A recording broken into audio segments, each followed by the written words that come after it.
About to witness the strength of street knowledge. Witness the strength. Street knowledge. Street knowledge. Witness the strength. Street knowledge. Street knowledge.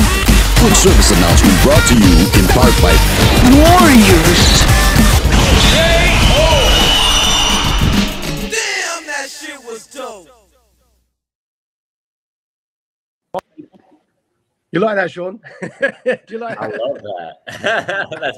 that's my era of hip hop. You know, before That's it. garbage. Yeah. A lot of the Yeah, stuff yeah. that's put out now is just such garbage. Well, that's what we're harping back to, and we are obviously he and I are from that period. I'm 44, and he's the same. Usman is the same. So we kind of feel the golden age of hip hop is what 45 now, Maajid. I'm beating you a couple of days ago. Couple of days, yeah, that's right. Happy birthday, happy birthday. Yeah, So welcome everybody. As we hopefully know by now, I'm Maajid Nawaz, my co-host Usman Raja there, and today's guest is Sean Stone, who is the filmmaker and commentator, social commentator, as well as, I say, if I can, Sean, activist, and finally, I'd say also son of the well-known major movie director Oliver Stone.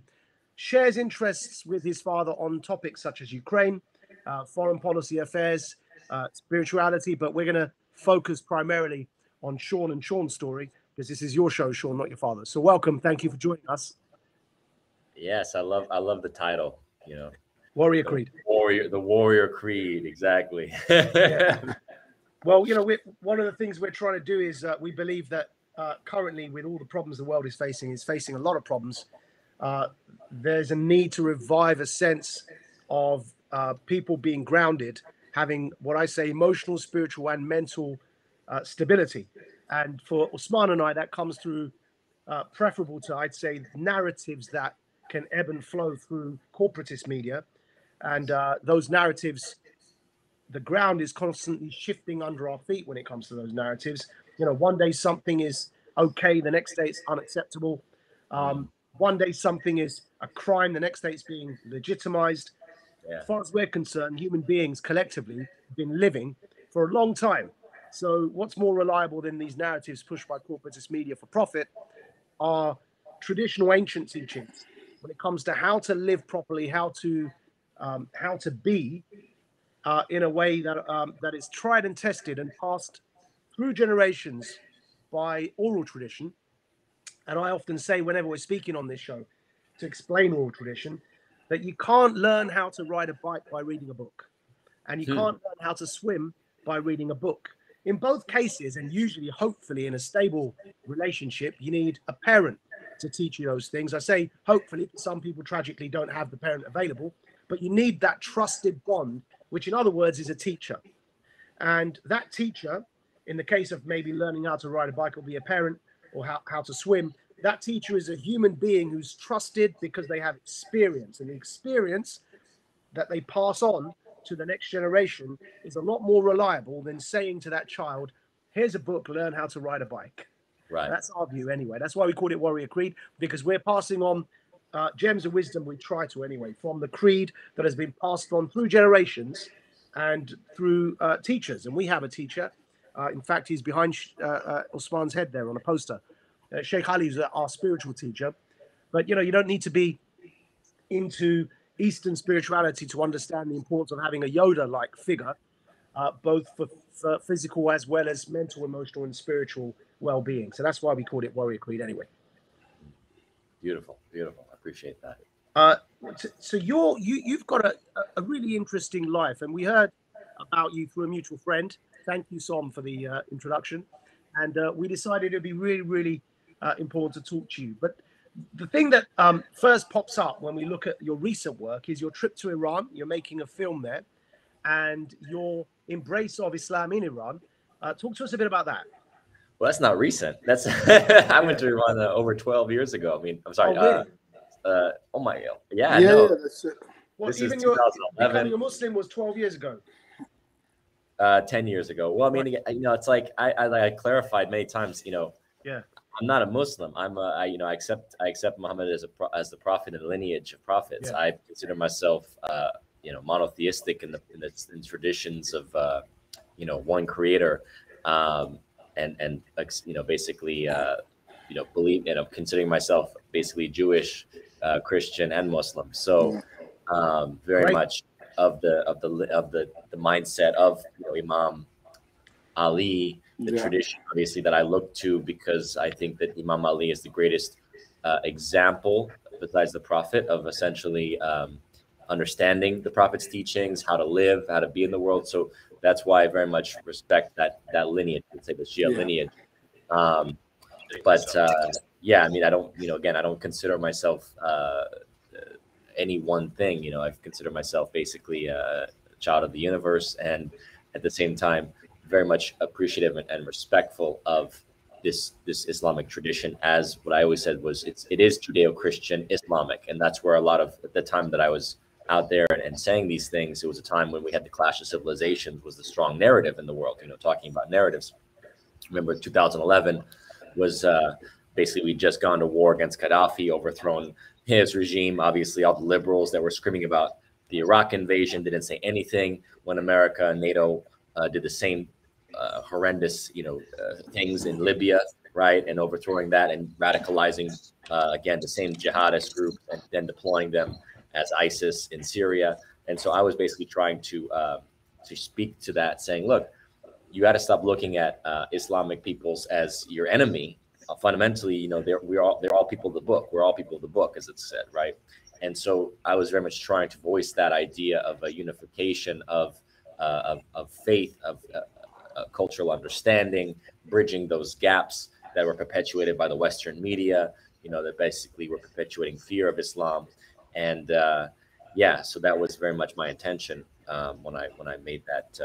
This idea of coming together and focusing on the positive, on the commonalities, pretty much. I'm glad you clarified that, by the way. Thank you. But it's pretty much what Usman and I, through this show and through our work outside of this show, have been advocating. We're not dogmatic, and we don't actually appreciate a lot of the dogma that has developed post-colonial times in Muslim mindsets, often influenced by Victorian values that were imposed. I often give one example when I'm talking about this, is the blasphemy law in Pakistan, which is death to blasphemers, is a British colonial era law. That's just a matter of historical record. Right. So Usman and I both are people that we would, I'd say, describe ourselves as people. We don't really like the dogma side to religion. And again, through the oral tradition, whether it's British colonialism, of course, I'll say for those that may feel offended that I reference British colonialism first, Arab colonialism, the Umayyads in reference here, you mentioned Imam Ali, the killing of Imam Hussein, the grandson of the Prophet, and Umayyad Arab colonialism did just as much back then as well to instill a certain dogma within the Middle East, and had a lasting impact on the legacy of Islam afterwards. So generally, power and authority has always tried to use spiritual beliefs to further their own ends. And that's why dogma serves them, because, of course, you need some form of law to impose on the people for the purposes of whatever business certainty you're looking for, and so on and so forth. But that's not a new problem. But it's really, really good to hear you clarify that as well. I only thought it recently. It was the first thing that popped up when I looked you up. But well, I don't bother with Wikipedia. Yeah. I would hope most people don't bother with Wikipedia anymore, because it's basically controlled by Soros, open society people. It's a lot. The Wikipedia perpetuates lies and false narratives. We talk about exactly the kind of ignorance that's in the world, and Wikipedia perpetuates a lot of it. I actually tried to even clarify. I even tried to edit my own Wikipedia to amend some falsehoods, and even to this day, it says that I hosted a show for RT, for example, until this year when Russia invaded Ukraine. That's not true. I haven't hosted a show on RT since 2020. Wow. So that's just one example of many. When I even try to clarify my own Wikipedia history, they wouldn't even accept it. So Wikipedia is just a purveyor of false, falsehoods. You look up a lot of things on Wikipedia, it'll say things like, you name it, like breath work and acupuncture, and these things are pseudosciences, for example. Yeah. I mean, it's really, how do you say, it's full of false statements and false narratives on Wikipedia. I would never go to that site as a source. Usman, somebody on the comments, by the way, I've got the comments, you guys can't see them, but they pop up here as we speak. Yeah. And, somebody Usman, you're not gonna. Somebody called Camel Piss as their handle has said blasphemy law is British. Okay, do you want to? What do you think, bro? Based on what I just said there. What do you mean, blasphemy law? When I said in Pakistan, the blasphemy law was instituted by the actual law itself was introduced by the empire. This is a matter of look, I think Sean hit the nail on the head when he said about we're battling structures. Do you see what I mean? It's like you've got a ball of cotton in front of you, and you don't want to detangle it. You want to like start, okay, the problem's down, and go, wait a minute, yeah, this doesn't fit into your religious paradigm. Do you see what I mean? It's like when we're talking about the thing that inspires all of us with the teachings of Imam Ali, you go right back to the very beginning, 1400 years ago, and you get the Umayyads taking on the Byzantine understanding of reality and Aristotelianism and that philosophical approach. And this is the whole point with this, that when you start looking at reality and especially in the West, we look at reality and go back to Descartes with subject object, and straight away you've got that separation, and straight away you've got the husband and the wife and the child and the family.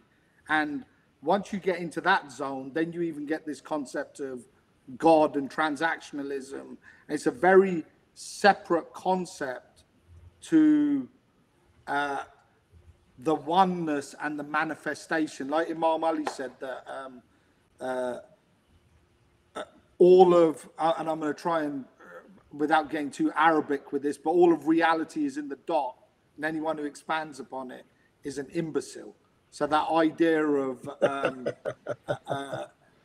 the idea of even the term Allah being like the yin and yang, the chaos and order, and this being something that you're going up to people with a glass of water and saying to them, look, are you thirsty? You don't have to take the whole fountain with you.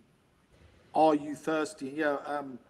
One of the stories I always take from this is when Imam Ali was struck by the sword by the person who ultimately assassinated him. He turned around and said, is he thirsty? Ask him if he wants some water. Making the excuse, is he mad? That's right. And this is one of the teachings. It's like, when going in and dealing with, the years, the last decade and a half dealing with, some mass murderers sitting down with them, and you see this point that all they needed was that water. Do you see? All they needed was that understanding, and this is the point now. We've got it where everything's become so convoluted and complicated with a concept of intellectualism, because really it isn't intellectualism. It's actually it's the ant on the carpet wondering why this bit's rough and that bit is colored and that bit is red. He doesn't see what the carpet makers designed. He can't fathom that grand design. Do you see what I mean? So Sean, talking about chaos and order and the desire for balance between the two. I mean, look, we've just gone through a period of COVID, which I've been publicly decrying as some form of desire to impose order across the world, disguised as a medical health emergency. Right. And then to reflect on the chaos, we're seeing Ukraine and we're seeing war. So we're seeing both chaos and order being used at the moment to serve political ends.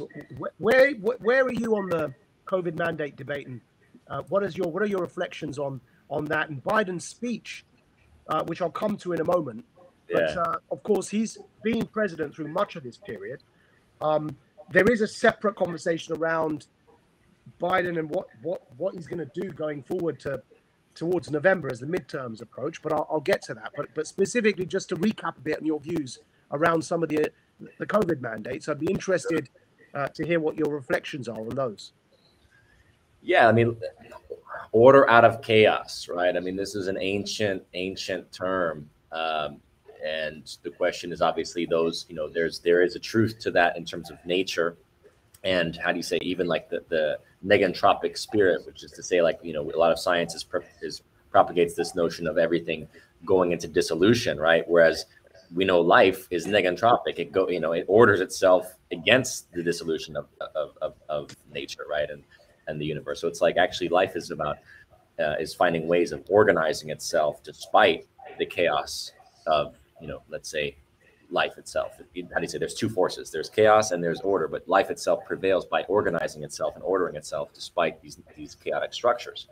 And so what I would say is that I studied, talking about like book learning versus experience. Like I studied the New World Order in book form. I read, countless books on the British imperial design for the New World Order and desire for the New World Order going back to the 20s and 30s. And so I wrote my thesis on that. That became my first book that I published on the New World Order. And this is the drive towards world government, essentially, right? And so then in obviously, there's like a step from theoretical world government to all of a sudden, wow, they're really trying to impose this governance across the planet using the corona SARS-CoV-2 virus, right? Which really 2 months into this thing, once you start looking at the numbers and the data that was coming out, you're going, this is not a killer. This is like, it's 99.7 to 99.9% are surviving, obviously. And then, most people that are dying are obviously like very elderly people, at least over 70, oftentimes statistically nearing, what would you say is like the average death age. And then you start seeing that they're actually denying frontline doctors from treating the disease. And this is where it became really absurd, where you're sitting there going, wait a minute, you're actually suppressing hydroxychloroquine, you're suppressing ivermectin, you're suppressing all the treatments that doctors that are actually dealing with hundreds, if not thousands of patients successfully. And you're lying and saying that that's not effective and they can't have access to it. And you're keeping the doctors from actually treating the patients and just saying, wait for the vaccine. Of course, it was clear what the agenda was, right?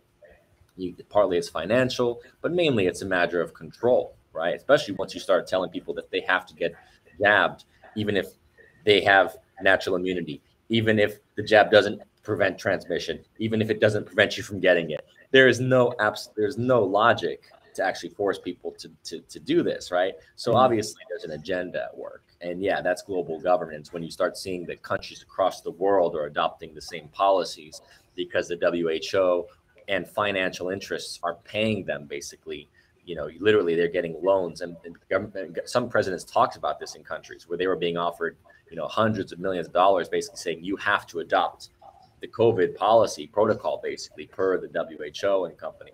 And if you're not adopting it, we saw some governments drop dead. We saw some presidents drop dead, right? I think it was Tanzania who was questioning the whole thing, and he dropped dead. And Haiti obviously got killed. I mean, there were people, and there were more, I think, that got ousted or killed.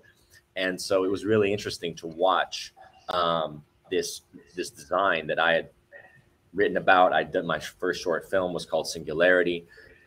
It's about a disease being basically the basis for creating an AI surveillance society that can then take you away if you're infected. When did you make that film, Sean? 2008. Right. That was my first film. So that was ahead of its time. It was ahead of its time. Yeah, I mean, I think it was definitely prophetic. That's a big my website, as well as obviously most of my films and content is available there. People can see. So yeah, I mean, again, what is there to say except people have lost touch with their own common sense because they've basically been told dogmatically, this is the science, the same way that in the old days it would be like the imposition of you name it, some caliphate or the Catholic Church or whatever, whoever's coming in basically saying that dogmatically, this is the truth, this is the way. If you disagree, you will be persecuted, you'll be burned, you'll be killed, you'll be exiled. And that's psychologically what's been created. So you say you did your thesis in this. Were you, when you first did that, first of all, what year was it you did your thesis on this topic? 2006. So I was still in prison in Egypt. So I remember those days, and you were reading in prison. You were studying. I was actually. it was I remember this because we were thrown in prison for attempting to challenge this with our, obviously, I often say this, a lot of our ideas were on the dogmatic side, but a lot of the political critique was a critique of foreign policy, and it's not dogmatic; it was just observable, right? Yes, So exactly. our views on this desire for ever further centralization and control through colonization. At the time, though, they were like roundly rejected by most people as a stuff that only mad extremists say. But you're doing a thesis on this topic at the time where you met with ridicule. No, no. I mean, I did it. I mean, again, when you do a thesis at at college or whatnot, I had two readers, and I think I had a thesis advisor basically that I was meeting with throughout the whole course of writing it and studying, and so she was supportive. And then I think there was another history professor. I think that the lady that wrote it was like focused on the Middle Ages or something like this, and she said like this was a strange thesis, and she didn't give me a very good grade. But no, I mean I put it out, the book out, and again it's just like sales have really gone up. Like last year, I think we got quite we were kind of like ranking up there in Amazon with sales because people all of a sudden are going, wow, this New World Order thing, yeah, it's pretty real. It's hard to deny it at this point. Yeah. They were even saying it. They were even saying it like in Australia and Canada. They were saying like, in the New World Order, you must do this, you must do that. The New World Order. Biden right? gave a speech. Biden gave a speech saying we're entering a new world order. The funny thing is, in the 90s, I mean, we mentioned the hip hop introduction. Chuck D and other rappers were talking about, but it was very much. I mean, look, hip hop wasn't being played on radio, and it was very much restricted to the underground scene. And I'm fascinated. Fast forward to 2022 to see just how it's blown up, this conversation. It's just people are now beginning to openly on streams such as this talk about the New World Order. I'm actually quite encouraged by the fact that it's become a mainstream topic of conversation.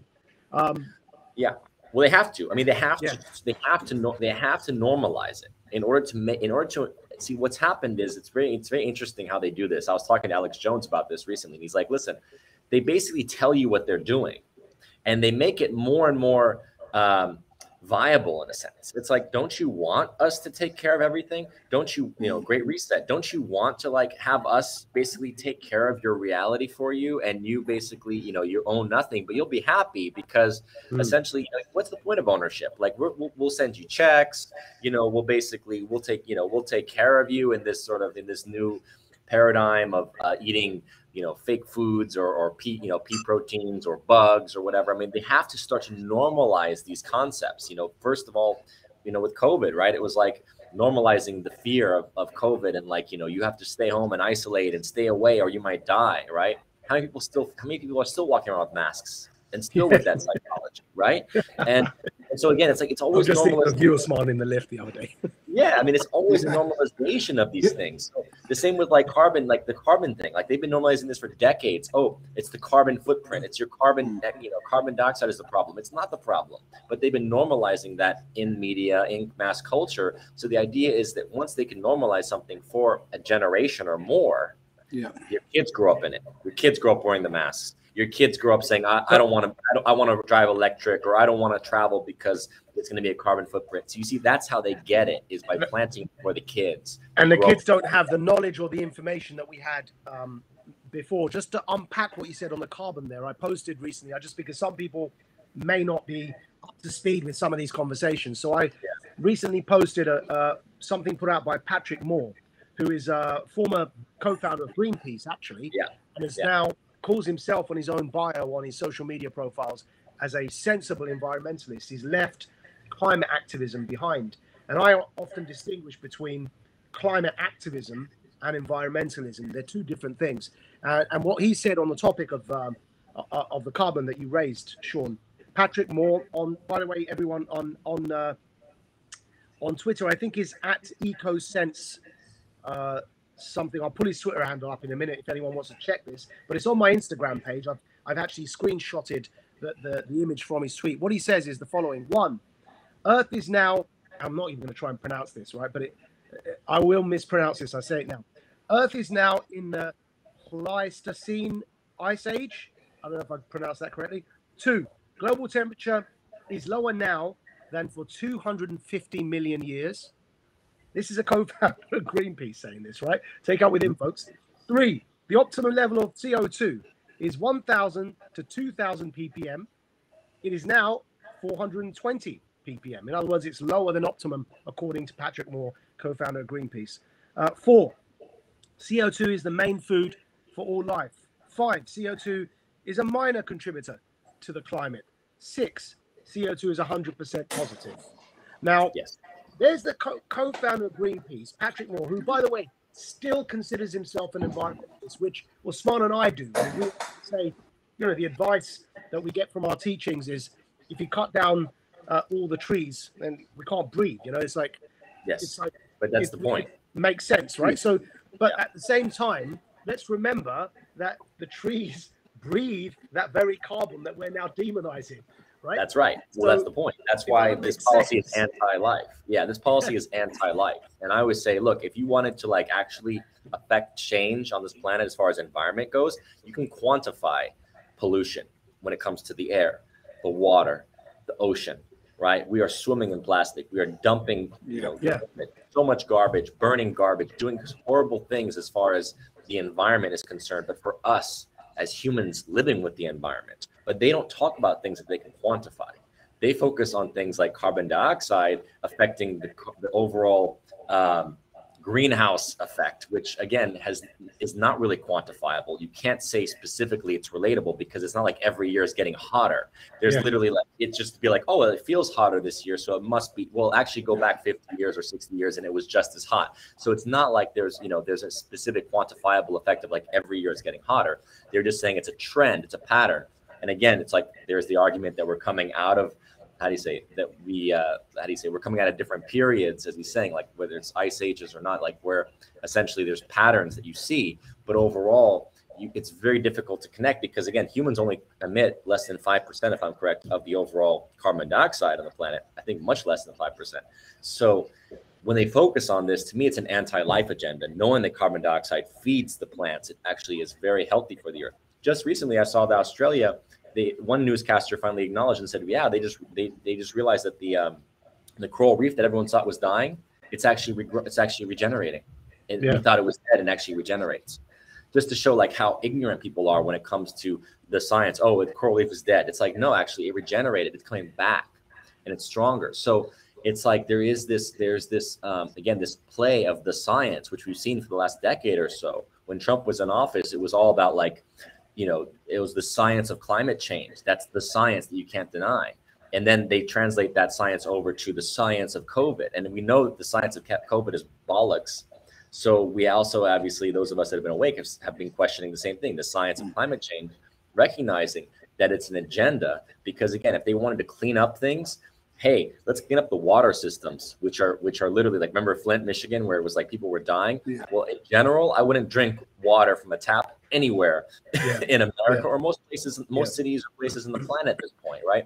Our water systems are polluted. We got plastic pollution, obviously, in the oceans, amongst many other things, but especially plastic. We're dumping, I mean, the GMOs, the other toxins, the chemicals that are being used in our foods that are, the fertilizers and other things that are, a lot of them are toxic. And I mean, look at what Monsanto was doing a few years ago until they were sued by Bobby Kennedy and company with the Roundup and other things that were really toxic. So it's like you're putting so much toxin into the food, into the earth, into what you feed your kids. When I was a child, we knew that high fructose corn syrup was carcinogenic. That was 20 plus years ago, and they're still feeding it to the kids. Yeah. I mean, at least in America, I'm not sure if they have it out banned in Europe, but like, this is the point. If these people really care about the environment or about humans, why are they poisoning everybody? Yeah, absolutely. So just for reference, everybody, that is Patrick Moore, co-founder of Greenpeace that we just referenced. His Twitter handle is @EcoSenseNow, and you can find that kind of information for yourselves there. Everything Sean's saying, we've been finding these sorts of people that used to be at the forefront of that kind of climate activism, realizing very quickly that they were duped by corporates. And a lot of corporates are behind this, Sean, aren't they? Whether it's the electric car industry who are pushing this anti-carbon drive because they want to start selling, they want to continue selling more of their electric cars without mentioning that child slavery is involved in making the batteries and extracting the cobalt. And how about how much actually carbon footprint you're doing in terms of manufacturing those electric cars is a huge carbon footprint. And actually it's devastating as far as mining is concerned. And you're talking about lithium and other things that are like, you have basically, again, it's like a huge extraction process to get the ingredients to create these things. So again, a lot of this stuff is not progressive in terms of technology. Like my father's got a new documentary coming out about nuclear. I'm a fan of thorium, particularly thorium nuclear, which most people never heard of because thorium is a very clean form of nuclear. It can't be weaponized.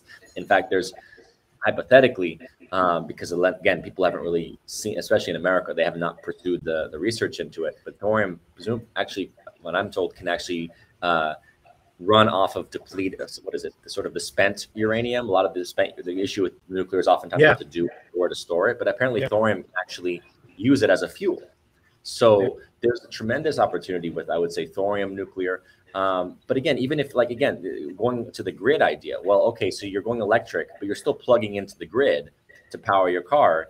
And the grid is not, you can't sustain a population that we have on this planet with a bunch of windmills and solar panels. No, wait, even worse than that, Sean. It's insane because the electricity we currently make in Britain, right? So, okay, I'm going to buy an electric car. I'm going to charge it by plugging it into the grid.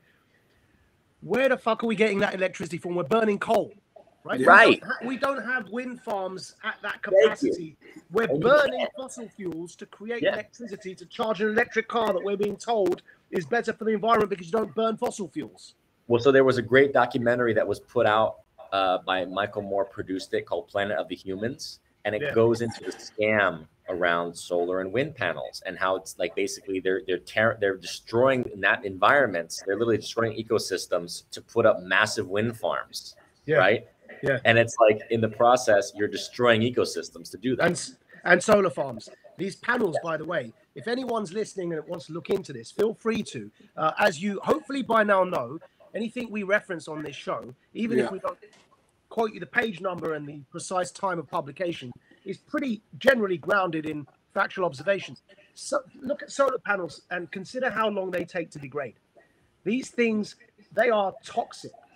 And then what they have to do, they have to bury them, but they don't degrade. These things stay, these solar panels. And you talked about the carbon footprint of electric car batteries. Let's even if we were to put aside the child slavery involved, the battery itself, how much carbon it costs to make that, and then add to it how much carbon it costs to make the car. By the end of it, again, this is something I've looked at directly. It doesn't cancel out. If you're driving a normal petrol car, it doesn't cancel out, right? It's more carbon over a lifetime period because the battery needs to be changed regularly because those car batteries, they have a shelf life, a certain life, like any battery. You have to replace them. And so even if you weren't to consider the child labor, the child slavery involved in producing the damn things, the whole thing's a joke. And burning the electricity, burning coal to get the electricity for them in the first place. And so the whole point is, we're talking about the New World Order agenda. Well, the Great Reset agenda, the New World Order agenda, it's the same. It's essentially like, well, because we know that people are practical and they're going to continue to drive cars because it makes sense and it's practical. Well, we're going to try to force people basically by doing things like what Biden has done as far as stopping oil production. When I guess under Trump, as I understand it, like we were a net exporter of oil. Now basically we are back to importing, and obviously the price of gas has gone up at least $1 a gallon here. I think in Europe it's spiked tremendously as well, thanks to the Russia-Ukraine war. Again, a very much manufactured event towards exactly this purpose, right? Creating the crisis, creating the conditions by which, oh my gosh, the price of oil is so much, maybe I should go to electric. And then next thing you know, you're going to have the same issues because, again, the drive ultimately is to keep you so disempowered. You're not even going to own a car. You just say, let me just, I guess, Uber everywhere and, basically sell the car or whatnot. That's what they're really driving us towards. They manipulate, what they do is they manipulate events, world events, manipulate economies to drive people, because knowing that, again, people are practical. And so if you can't get people to, surrender their car because of the theory, then you're going to have to force them and drive them into doing, like, stay home because the price of gas is so expensive. And that's really what they're doing. They're trying to basically move people into conditions, like even with global food, for example, right? I mean, we know we have the land for creating food. Meanwhile, in the US, they're literally, their food factories being burned down, their animals being killed. Gates and company are buying up farmland. It's like there's an intentional agenda to basically create economic conditions to create artificial scarcity, right? Because that's what monopolies are always about. It's creating artificial scarcities, just like with diamonds. Why do diamonds cost so much? Well, because there's an artificial scarcity that's created by the few companies that own the diamond mines, right? And that's the whole point. They create artificial scarcity to pressure the economy, to basically put people into debt slavery, to crash economies, as we saw in 2008 and 2020, and to basically move people as debt slaves, essentially, into being more and more insecure and vulnerable. That's the nature of every war we ever seen, right? Every war is basically saying, okay, we're making countries dependent upon importing, you name it, arms, food, right? I mean, it's like dollars, whatever it may be. That's the whole name of the game, and it's been going on for centuries. Now, I want to get to, you mentioned Ukraine, and I want to get to that because I know Usman's got a lot to say about that. But Usman, I'm going to, one last reflection on what Sean's saying, and to throw you away as well. Yeah, I was just going to say there, Sean, that if you look at everything that we've talked about there, we've talked about from the point of view of fear manipulation, from the aspect of imagination, because human beings want consistency. Do you see what I mean? And the overstep with it, I think, that happened was, I had this conversation with a friend of mine the other day where his theory was that, it's been hundreds of years, a patient game 100 years in the making, and he said COVID was an overstep because it was that what ended up happening was people were able to come out of that imagination point. You spent too long behind closed doors. But the point is with this, that from a problem-solving perspective, when we look at it, I think there's a middle ground, because what we've got right now is we've got like bipolar reaction going on. Because we can talk about we're in the privileged places of America or the UK, but once you start looking around the planet, there's and we actually talk about it from the real environment in terms of human beings and embargoes where children are dying and supplying countries with weapons to basically destroy Aboriginal people.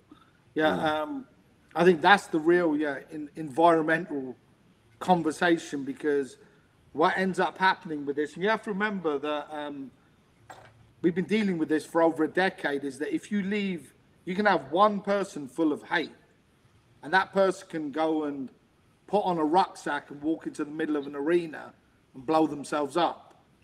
Do you see what I mean? And what is one child worth? Whose child are we talking about? Is it?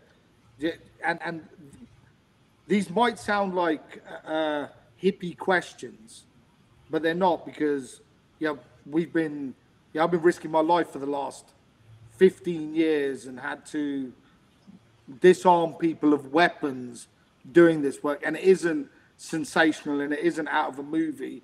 It's actually very stressful to see that, and you become allergic to hate from that perspective. Do you see what I mean? So when we're talking about it from a problem-solving perspective, there's 2 points here. And one point that's important for the listeners as well is getting a hold of that concept of imagination and moving to a point of solidarity, so you can have that positive activism. Because we're not going to get anywhere while people are jumping into the other club. Do you see what I mean? So if we're going from left to right, do you see what I mean?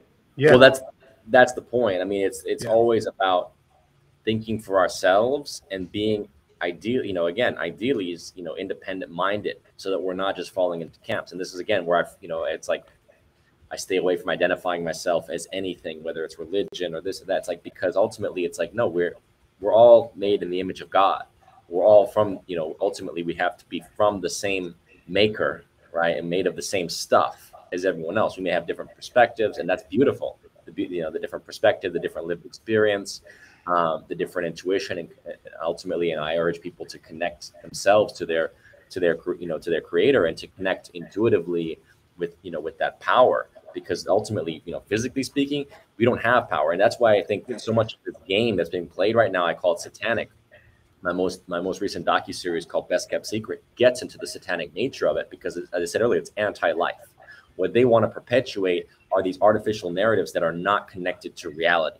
They want to, it's like further try to disconnect you from real world consequences, because nature, God's universe, there's a natural logic, there's a consequence, right, to action, there's a consequence to things. And it's like the more they divorce us from that into virtual realities, right, the more they infect and play with genetics, be it genetics of crops, genetics of humans, right? This is the game. Their game is to merge us with machinery to turn us into basically an enslaved, roboticized race, because that's the only way they can control us. They can't control us if we're actually connected to spirit. And so even the whole like narrative of fear of death, it's like if you're a spiritual being, you have no fear of death. There's no such thing as death.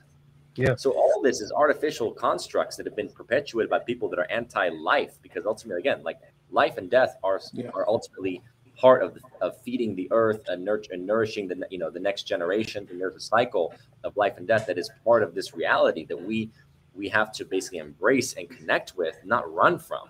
As they're saying now, this will be the last generation that dies, and da. Really, you're going to merge your brain with a computer? Really, that's you? That won't be you. Your body, you can't be you as far as this, in human form without this body. Now, if you go into spiritual essence and soul and whatnot, sure, you can manifest different form. But putting you into a computer, okay, what's that going to be? That's not going to be you. So I did want to talk a bit, talking about hate, Usman. I wanted to talk a bit about Ukraine and the Azov battalion, because I know that Sean's interested in it, as is your father, Sean. Before I do, I just want to say that Som, that we referenced earlier and thanked, he's on the comments thread and he's commenting regularly. So I should read one of these just because he's been kind enough to introduce us to you. And he says, one of his comments, he says, Dr. Patrick Moore, co-founder of Greenpeace, has many great lectures online debunking the CO2 hysteria. And Usman, for you, I'll read one comment here by somebody calling themselves Tessa Michelle. Can we clone Usman? So there we are. Can we what? Clone Usman. Someone likes you. They want to replicate you. Okay. Tell them I've got two sons, but they're still growing up. So it's Tessa, so I think it's a she. Now, Sean. Yeah, that's what I'm saying. I've got two sons that are, so they can wait if they're willing to wait 20 years. You're the new and early marriage Richter there, yeah. So the clone won't be you. The clone will never be you. It won't have your lived experience. No. New and improved, Sean. Sean, you know the standard. We pass it on. Do you know what I mean? To the children. Well, that's the point. We're not designed to clone. We're designed to have, to proliferate with children, because then we introduce new genetics through our partner, and also, then they have their own soul, as opposed to a clone. I don't know what soul the clone's gonna have. Yeah, that's yeah. Now, hate and Ukraine. Now, you mentioned earlier, Sean, that this whole thing was a construct, the war, that it was set up for the purposes of the order chaos discussion we've been having. I've been really, really vocal about the way in which mainstream corporatist media, our governments, have been encouraging, effectively telling people to go and join a Nazi battalion, and have been sending our tax returns, funding public money to fund Nazis in Ukraine. Now, I know you're very interested in this topic, but is anything I said there wrong, or what do you think? Well, I guess they would say, well, it's not just for the Azov battalion, right? And so the Azov battalion are an extreme anomaly, and I guess that might be the narrative. I haven't followed the media narrative too much on Ukraine, honestly, since the start of the war. Usman, Azov. Look, my point with this is, having sat down for what? Last 15 years, first we had AQ, then we had ISIS, and so if we use ISIS as an example, where we were dealing with individuals who had left for Syria before ISIS existed and who had gone there to fight Assad's regime, who was supported by the Soviets. So I'm sitting in prison cells with guys who have got, if they're lucky, a decade left in prison. Some of them have got 2 decades in prison, and they're there because they're foreign fighters who have traveled to fight the Assad regime, who are supported by the Russians. In the 90s? You're talking about the 90s or when? We're talking about ISIS, 80s? so we're talking about very recently. We're talking about the. You said Soviets. That's why I thought, because obviously, you know, the Oh, Soviets. sorry, I'm using my. Father, and I mean, we're talking like Sorry, generations. I'm that. This is my bad labeling going on because I haven't detached Soviets from Russians yet. In my, I'm going back to my Afghan conflict talking. But sorry, the Russian, when they were supported by Assad's regime, supported by Putin, who is exactly the same enemy that right now people are allowed to go to Ukraine and fight for. So I found that double standard very, very strange in the sense that we're promoting for people to go to Ukraine and fight, even though previously people have been arrested for going and fighting against Assad's regime, who was supported by Putin.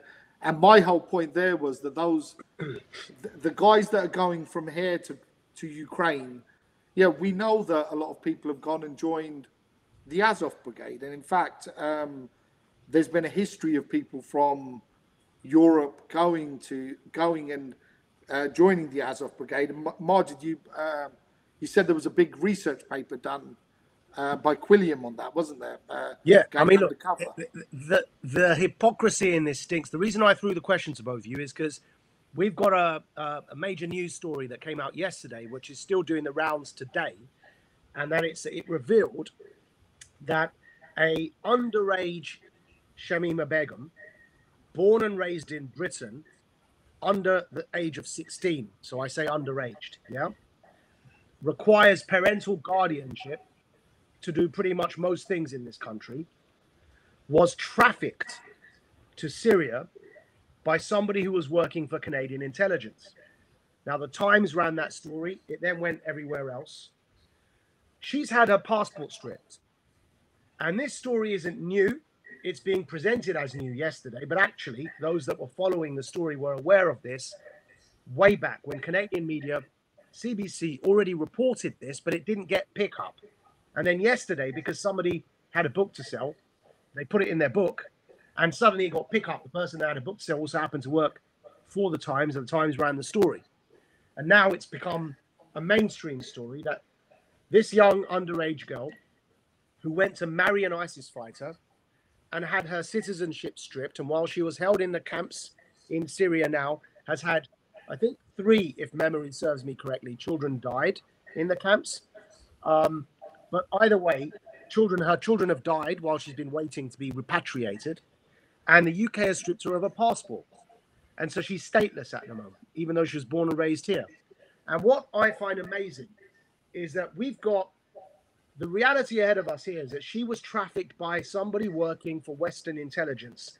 Her journey to Syria was facilitated by a trafficker who was reporting to Western intelligence as he did it. She's been punished. And yet we've been openly and publicly encouraging people to join a Nazi battalion. Sean, you're correct. They're not the main faction. The main faction, of course, is the Ukrainian government under Zelensky. However, what I will say to you is, I've been following this story from the beginning, is that Azov was fully incorporated into the Ukrainian armed forces, in particular, and to be precise, into their National Guard.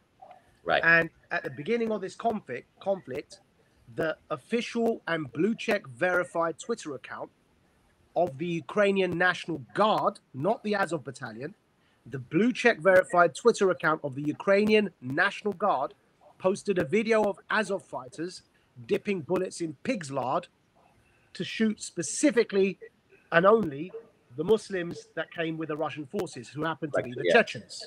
Yeah, Chechens, right? Yeah, exactly. So if we're sending money to the Ukrainian government, and the National Guard, by the way, is run by Azov, that's where they were incorporated, right? Then it is going to Azov. And it begs this question of this glaring double standard, where an underage girl can even have her passports taken from her and be left stateless with her babies in a camp, Camp El Haul, right, which is where the former ISIS fighters are. But at the same time, we can encourage fighters to go and join Nazis, fund them, we can glorify them in our media. And because of this vocal outrage, which was pushed by your father as well, but many others were outraged, Eventually, this happened about a month ago. The Ukrainian government decided to remove the Azov insignia that was still on their damn uniforms for Right. most of the war. That's Right. the absurdity of it. NATO, with its blue check verified account, posted photos of these heroic Ukrainian fighters, and they all had Nazi symbolism on them.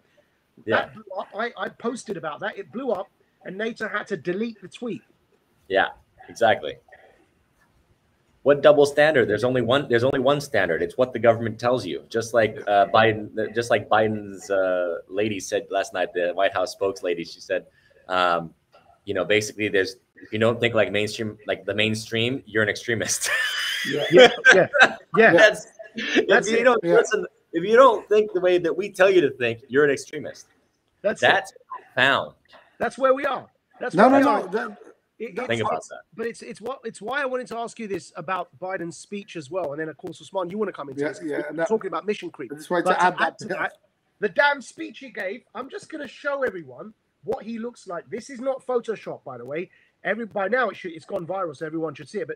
But I'm being a bit cheeky because I put it to the sound of the Imperial March. But the image itself is actually what it looked like when he gave his speech, right? So can you see that image? Yeah. Is it visible? With the red, I love it. Yeah. Yep. Like So total like this is or something, right? This is actually Biden, right? In which, with that red imperial background that looks literally like it's out of the movie V for Vendetta, right?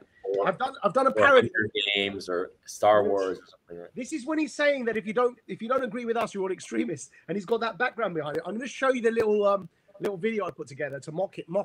Forgive me, it's a bit satirical, but you're going to get the point, right? Yeah. Watch these slides. Wow. That's from 1984. Yeah. That's Hitler. You see the similarities, the color. Oh yeah. So someone... But Goebbels and what he said, yeah? Blame the other side for what you're doing. That's right. Look at the anger in him. Isn't it amazing? Now, obviously, a lot of that is satire. Biden isn't Hitler, in case anyone gets too upset with me. No. But the thing is, Usman, we talk about this mission creep, right? Suddenly everyone's an extremist who doesn't agree with him. No, but this was the point. But this is the point, isn't it? All the way back to, I haven't changed my stance on this all the way back to dealing with this phenomenon from the grassroots. You remember, Maajid, I've always been the troublemaker when it comes to this stuff, and not gone for the BS, the belief system that the status quo has been brainwashed into. But the point is with this, that what we've ended up with this is that we've got to a point now where people with sensible views are being called radical because there's a claim that we are the status quo, and you're like, well, wait a minute.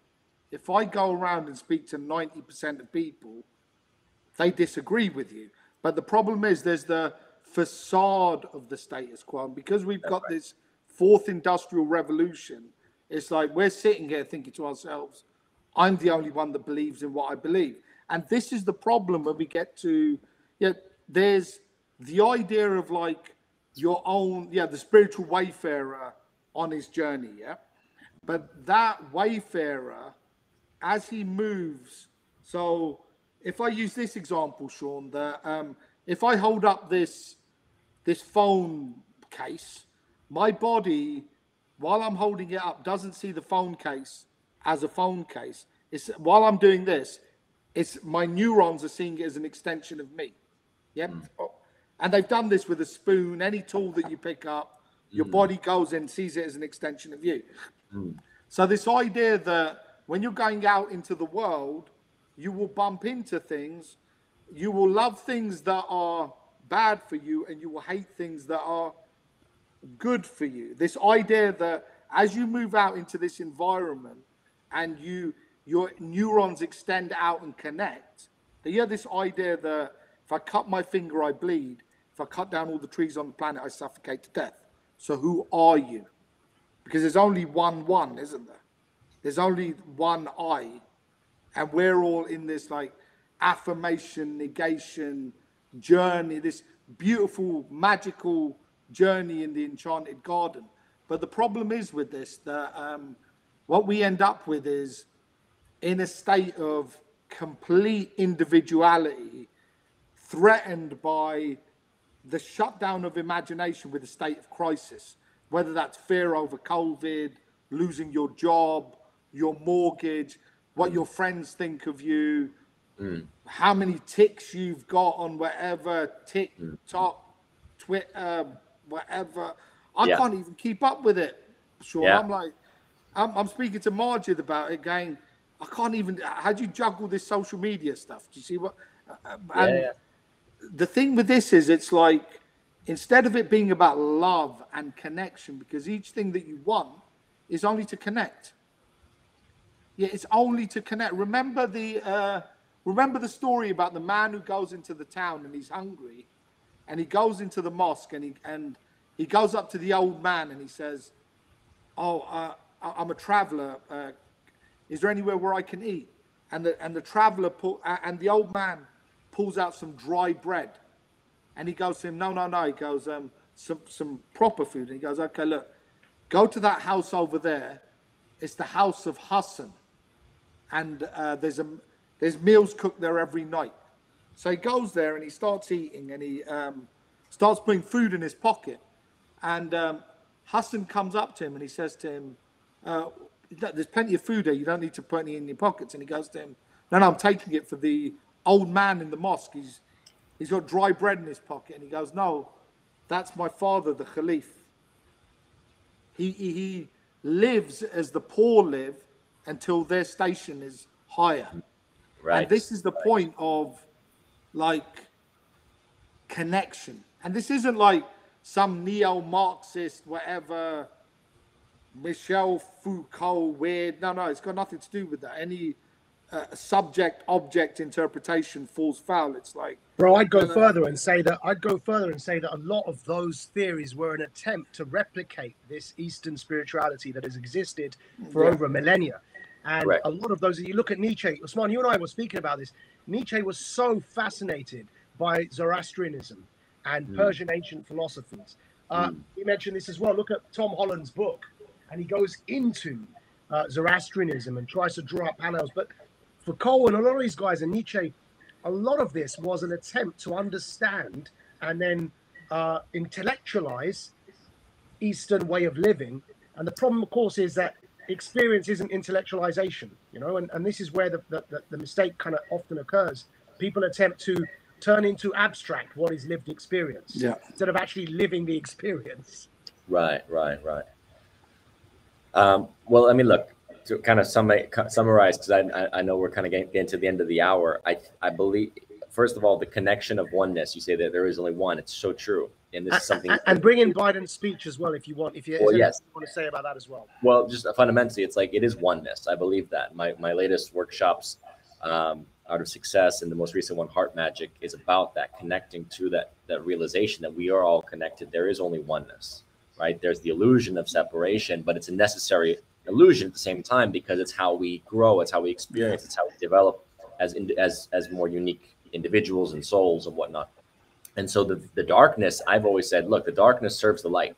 The fallen serve God. There's no dualistic Zoroastrian interpretation of dualism in my mind, because ultimately the duality, it's still, you need two poles, right? You need two poles to create, in order to have this reality that we're experiencing. You need the dark, it's like magnetism. You need a positive and negative, right? That's what creates energy. It creates attraction. It creates friction. Like that's how we operate as far as our reality is concerned, by developing through seeing that which we don't want. To me, the NWO agenda, the Great Reset, has to perpetuate. It cannot stop itself. Like once they had, it's like they can't stop once they've said, yeah, we believe in censorship, they can't stop censoring. Once they start saying, we have fact checkers, they can't stop that machine. That's going to continue. The bad idea has to continue to the end. The question is, who's going to fall for that? who's going to end up in that artificial universe, ultimately, that artificial disconnected universe, and who's going to reconnect to themselves, to each other, to life, to love, to God, to nature, right? That has there's a natural consequence, as I said before, to all action, all thoughts it runs its course. It has a consequence. And so these beings that are trying to disconnect, okay, you know what? That's their job. If you fall for that, that's your choice. That's your path. We're not here, essentially like, yeah, we can obviously offer wisdom. We can offer light, but we're not here to like condemn or save people ultimately. We're not here to say like, you're damned, you're going to hell. No, if they're going to hell, they're going to hell. They're going to figure it out for themselves as souls eventually, the consequence of that disconnection, that decision. And, for us, I think it's just a question of we continue to hold the light of love, of forgiveness, of charity, of compassion, and, essentially, and the warrior ethos that is, all these things, right? The warrior's leadership, and it's love, and it's like the courage to face the darkest things and not become it. Like when Imam Ali was fighting in one of the battles, I can't remember which one, and he basically was about to kill his enemy, and he realized that he was at the level of anger and rage, and basically that was motivating his desire to kill him. And once he went to that level, he said, I cannot kill you because I'm not coming from the right place. I can only, it's like Bhagavad Gita, right? If I kill from a place of love, empathy, compassion, but knowing that this is a necessary job, right, to protect and save others, it's like, you kill only at the last chance. There's no other choice, right? You don't just do it for fun. You don't do it because you're angry, because then you're at that same level as that darkness that you're condemning. So we can't fall to that level. We have to stay at the level of, okay, I recognize the darkness, I see it inside myself, I see it in others, but I'm going to continuously work to raise my vibration to a higher state of empathy, compassion, and awareness. And that's why we don't die. We just rise with the light and turn into light and energy that we are, and there is no end for us. That's why we're not afraid of death. So that's my summation of everything. Beautiful, man. This is in the Quran, Don't say of those who perish in the way of the Lord that they are dead. بَلْ أَحْيَاءٌ عِنْدَ رَبِّهِمْ. They are alive with their Lord. That's a beautiful way to end, man. Beautiful. I mean, what we've got to do with this is bring some. I mean, we got to bring some solidarity, because I think that the thing is here, Sean, that while the other side has got whatever, and I always say this, what is it, a few hundred people, maybe 1,000 people that are out there blasting away at the internet, we need to be organized and bringing that water to the people. Do you see what I mean? Because as you said there, just to elaborate on the point that you made, it's like there's steps in that methodology. It says when you see the wound, put honey on it. Yeah, put honey. So you start with what's sweet, and then if that doesn't work, go to something naturopathic, and then if that doesn't work, then you can bring in the pharmaceutical, which will probably take something out of your liver or your kidneys, and then right at the end is when you amputate it. But you never amputate something happily. Yeah, the first point is always come with the honey. And this is the thing with this, it's like there's an understanding with this that you realize that the people that are in front of us, they're not functioning from, they're functioning from fear. And even this idea of like this new world order, to them, it makes perfect sense. But then what are we offering? And this is the thing, it's like this idea of coming together and, because I'm like, I don't know how old you are, Sean, but I'm like 45 now, and I'm looking at the world now with my kids and going, okay, trying to construct something where they can come in and make this world a better place. Because look, as you said, everything, like my teacher says, he goes, the good news with this is everything, when you see anyone, just remind them, everything's going to be okay. Yes. It's a drive to the fun fair. And you might want to vomit, you might be travel sick on the way there, you might not find a toilet, and you're like, okay, just hold it. You just got to hold it, but we're on the way to the fun fair. No one's miserable on the way to the fun fair. Do you see what I mean? But so everything will be okay, but the point is, who's going to go up to them and tell them it's going to be okay? Yeah. And that's what we've got to do, Sean, collectively. So, yeah, I'm hoping this is just an introduction for us to. I hope so too, Sean. Mission. Do you see what I mean? Both Usman and I would love to see you again, love to have you on again. If there's any topic that you want to suddenly have a 5-minute bump on, 10-minute, whatever, we're happy to have you pop on and off whenever you like. And it's been really good talking to you, man. Thank you for your time. Beautiful. Thank you, guys. Take care. Huh? All right, brother. Take care. We're just going to roll those closing credits. So stay with us. We'll say goodbye to you very quickly after the credits finish, yeah? About to witness the strength of street knowledge. Witness the strength. Street knowledge. Street knowledge. Witness the strength. Street knowledge. Street knowledge. Quick service announcement brought to you in part by